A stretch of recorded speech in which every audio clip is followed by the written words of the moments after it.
We've heard the saying, there is no such thing as a bad question, but in retirement planning, some questions are definitely better than others.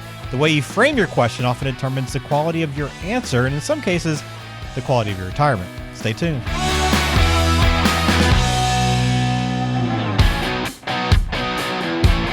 Welcome to the My Retirement Clarity Podcast, where our goal is simple, to help you close the gap between what you know and what you implement.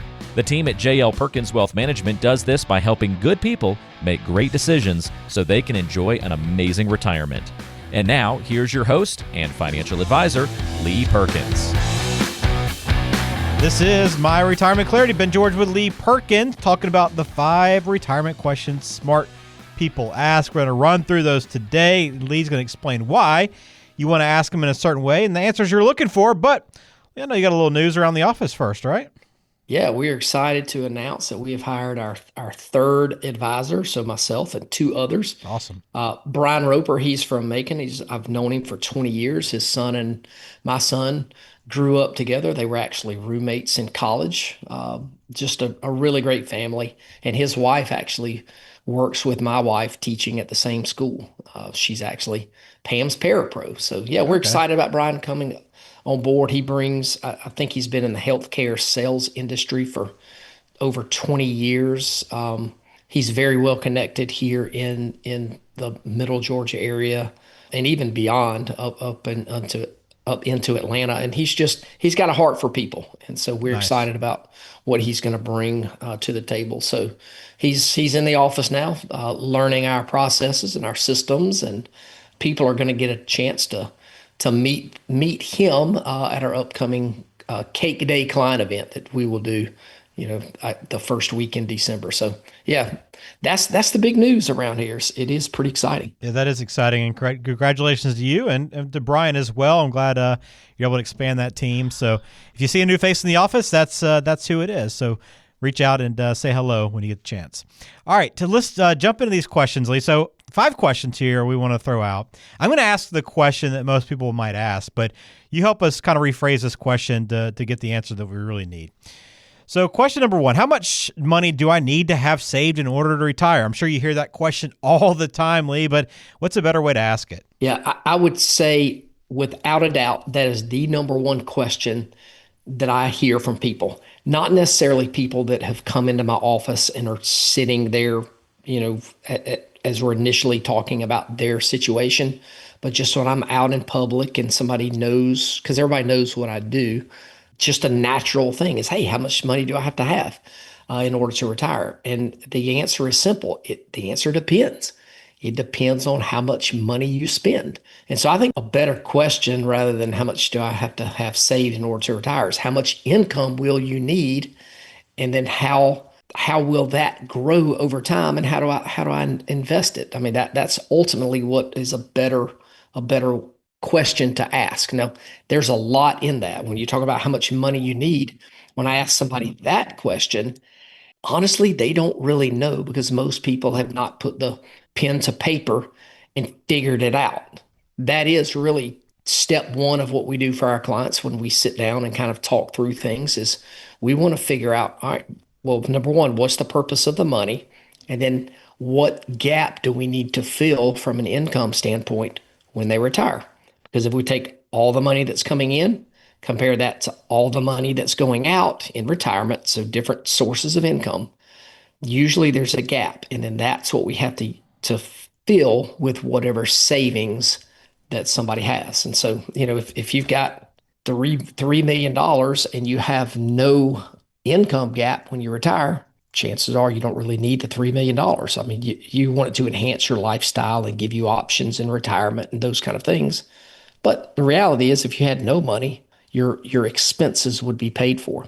Same thing if you had $200,000 saved for retirement and your income is greater than your expenses when you retire, you're in what we call position A. So it really comes down to how much do you spend? And I think that's the better question to ask. Hey folks, Lee Perkins here. I wanted to tell you about our brand new book called Next Phase, How to Retire in a Year or Less Without Regrets. It's all about helping you prepare for the next phase of your life, whatever that looks like for you. So, if you're ready to make the most of your next phase, or if you're already retired and aren't sure you're doing all you can to get the most out of your retirement, then you'll want a copy of this book. All you have to do is text Next Phase to 478-475-2050, and we'll send you a copy right away. You can also access additional resources and register for one of our upcoming workshops at our website, www.myretirementclarity.com. Thanks for listening. Now back to the show. All right, question number 2, asking better, smarter questions. Should I get long-term care insurance or should I just roll the dice? Well, Lee, it's not just black and white, is it? No, it is. This is 100% not a black and white issue. I would say a better question to ask there would be to say, well, what are the options I have for covering long-term care expenses? And so that's ultimately what you need to ask yourself. How am I going to pay to afford to pay for somebody to take care of me when I can no longer afford to take care of myself? So most people, I would tell you most people, I think depending on the statistics that you look at, I think between 7 and 10% of all people pay for a long-term care policy. And most people don't pay for that policy because they see it as sort of a waste of money because they think it's going to happen to somebody else. But the statistics tell a different story because 70% of all people over the age of 65 at some point are going to have some type of custodial care.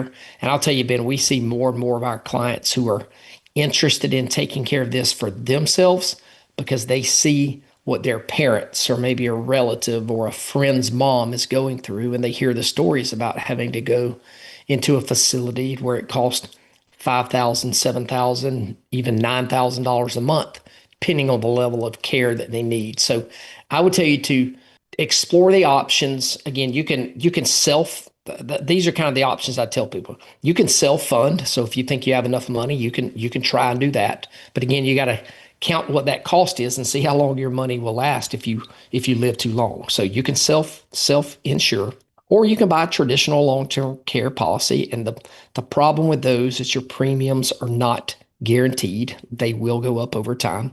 You could also buy some types of life insurance policy that would have an accelerated death benefit or what's called a living benefit. So you can actually use the death benefit while you're still living for some long-term care purposes. Or you can do something called asset-based long-term care, where you can take a portion of the money that you have saved, that once you've done the math to determine you're not going to spend all your money, which is what most of our clients, the position most of our clients are in, we can then carve off a portion of those funds to set aside as a hedge against long-term care. And if you don't use it, then your family will get most of the money back when you pass away. So a lot of different ways to handle it. But again, don't just say, should I get it or should I not? Learn what your options are and see what's best for you. All right, we're talking about the smart questions you need to be asking about retirement. If you want to follow up with Lee, please do so. Talkwithjlp.com. You can schedule a time right now to get on Lee's calendar, talkwithjlp.com. All right, Lee, I know everybody's curious about what it's going to cost to work with a financial advisor. And the question they often ask is, where can I pay the lowest fee for financial advice? You want to save as much money as possible, Lee, but cheaper is not always better, is it? No, and that's something that as I get older, I'm willing to pay for better things. And most people are that way. You get, when you're in your 20s and 30s, you're price conscious about everything. The fee on everything matters, and you want to do things the cheapest that you can. Now that I'm a little bit older, I'm in a different financial position. I go to a restaurant. I'm not looking at the price. I'm looking at what it is that I can eat. I notice the price. I understand it's way more expensive than it was 2 or 3 years ago, but I'm okay with doing that. Now, as far as a low fee financial advice, I generally tell people you get what you pay for. Mm-hmm. Most people that have a financial advisor, in our experience, all they're getting is investment management, and they're not getting advice. Now, when I press people on what they're getting for what they pay, they're like, "Oh, well, my guy doesn't do what you do." And I'm like, "Well, why are you using your person?" And they're like, "Well, I like them, and I think they could do what you do." And so if somebody is not willing to step outside of that box, and let's compare apples to apples, many times, we give full financial planning. We handle income planning and healthcare planning and asset planning and legacy planning and tax planning, all those kind of things. We can do that for the same fee that somebody's paying for a broker that's just managing money and not giving other kind of advice. So I'm of the very strong opinion that you get what you pay for. And it doesn't always mean that you're paying more. You could be paying less for better advice. All right. And again, as we talk through some of these things, it's a great reminder. You can always get in touch and request the book that we offer everybody that listens to the podcast. Next Phase, right? You just text the word Next Phase to 478-475-2050. And a lot of these kind of things we're talking about today kind of fall in with that conversation, doesn't it? Yeah. We address most of I'm trying to think, maybe 4 of these are in that book, and we talk about them in some way or another, because I think these are things that are important and help people move the needle. So yeah, if anybody wants to get a copy of that book, you can just text Next Phase to 478-475-2050 and give us good contact information, and we will send you a copy. It's free of charge. All right, very good. A couple more questions here. Let's do this one, Lee. What can I do to pay less tax this year? So I know a lot of people are focused on trying to finish out the year strong, and we've talked about this a little bit and encourage you to have these conversations. But why are you not just asking about this year, Lee? Yeah, this is a drum that I feel like we beat a lot on this show, and I'll continue to beat this drum until the tax code is changed to like a consumption tax or something like that, which in my opinion is going to happen on the 33rd. You can write this down. That the change in the tax code is going to happen on the 33rd of Neverwary, meaning it's never going to happen. Their taxes are going to increase, and they're still going to try to get as much money from us as possible. So instead of asking, how can I pay less taxes this year, I want to help people save taxes in future years, or maybe even for the rest of their lives, because that's where the danger is. Sure, you can write a check for $7,000 or $8,000 and fund your IRA this year and maybe save a little bit of money on your taxes. That we hear that from clients all the time, because that's the advice that they get generally from their accountant. And sometimes we are in a little bit of a struggle between an accountant and the financial planner, because the accountant is trying to show somebody some value for this year and say, hey, if you put in $7,000, it's going to save you, $800 on your taxes. But I'm not trying to save you $800 on your taxes this year. I'm trying to save you $50,000 or $100,000 over the next 20 years. So again, it's a micro view of taxes versus a macro view of taxes. And we choose to look at the long-term savings over many, many years. All right. One last question, Lee. I know there's been a lot of uncertainty. The market's up and down, and I know just a lot of people are worried just in general about things. So the question probably comes up, should I move everything to cash until the market settles down? All right. What's the better way to ask that question? This is a fun one, and I could talk for hours about this. I would say, how should you adapt your portfolio or set your portfolio up in a way that it stays solid no matter what the stock market does? So I say it in my office, I want our clients to invest in a way that they can live with in up markets and down markets. Because if you get in the game and thinking every time you hear something new on the news, or the market is green or the market is red that day, and I need to make a change, you are going to drive yourself crazy, and you are never going to have peace in retirement. That word peace is a word that our compliance firm does not like, because it's not something that we can promise anybody. So maybe I can use the word angst as an opposite to that term peace. I don't want our clients to be worried or have any angst about their strategy at all, whether that's now or in 3 years or 5 years or 10 years, because the media is going to put things out there. The media's job is to sell commercials in between whatever it is they're talking about. And what sells is chaos. And so I'll tell you right now, I've got people who are in a tizzy, and a lot of that is Trump related. And it is what it is. I'm not going to try to, I don't have political conversations with anybody, but I know that we are in a very polarizing period of time, and people put too much stock in a president and too much blame in a president. It's almost like a quarterback. Quarterback gets too much glory and too much blame depending on what goes on with the team.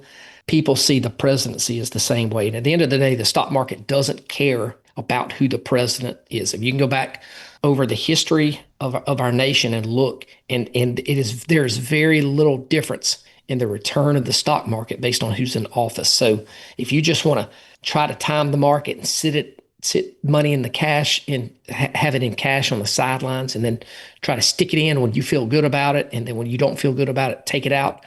I'm here to tell you that is a losing battle, and you cannot successfully time the market. You just can't do it. Can't do it.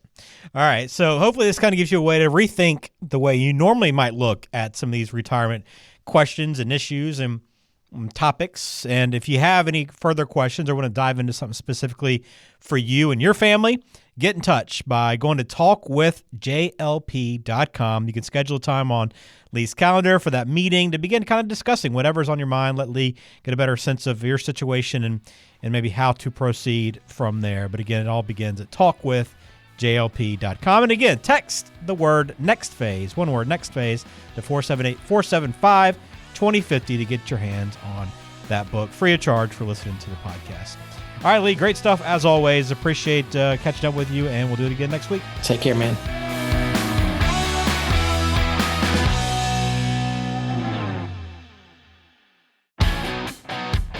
Hey there, Lee Perkins here.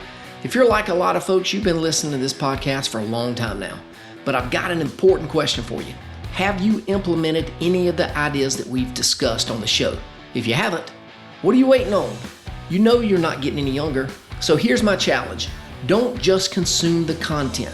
Our number one goal for this podcast is to help you close the gap between what you know and what you implement. So if you're ready to implement, take that first step today and visit www.talkwithjlp.com and schedule a 15-minute phone call with one of our advisors, and we'll help you close the gap between what you know and what you implement so you can enjoy the next phase of your life.